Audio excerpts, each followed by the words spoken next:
फिर हजरत अली से जो उनका इख्तलाफ है वो भी हजरत अली की मोहब्बत में है कि मुआविया के साथ आप सुलह क्यों कर रहे हैं, ये बागी है, ये वाजिबुल कत्ल है। ये उनका स्टांस था, उनको कोई अपनी जाती इख्तलाफ नहीं था। हम जो उन्हें गलत कहते हैं वो इसलिए कि इमाम वक्त के हुक्म की उन्होंने नाफरमानी की। यहाँ मिर्ज़ा ने कहा कि ख़वारिज ने सैयदना अली रज़ी अल्लाह तआला अन्हु से मोहब्बत की वजह से इख्तलाफ किया था, जबकि दूसरी जगह मिर्ज़ा कहते हैं ख़वारिज की पहली निशानी ही यही है बुग़्ज़ अली। खारजियों की पहली और बड़ी इलामत यह है बुग़्ज़ अली और हुब्बे फुला फुला फुला फुला।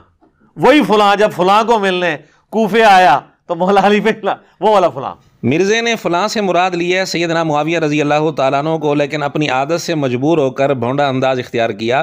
खैर, हम मिर्ज़े से पूछते हैं और मिर्ज़े के शागिर्दों से पूछते हैं कि मिर्ज़े की पहली बात सही है या दूसरी बात सही है। एक जगह मिर्ज़ा कहते हैं ख़वारिज ने सैयदना अली रज़ी अल्लाह तआला अन्हु की मोहब्बत में आकर सैयदना अली रज़ी अल्लाह तआला अन्हु से इख्तलाफ किया, यानी हज़रत मुआविया की दुश्मनी में और सैयदना अली की मोहब्बत में इख्तलाफ किया।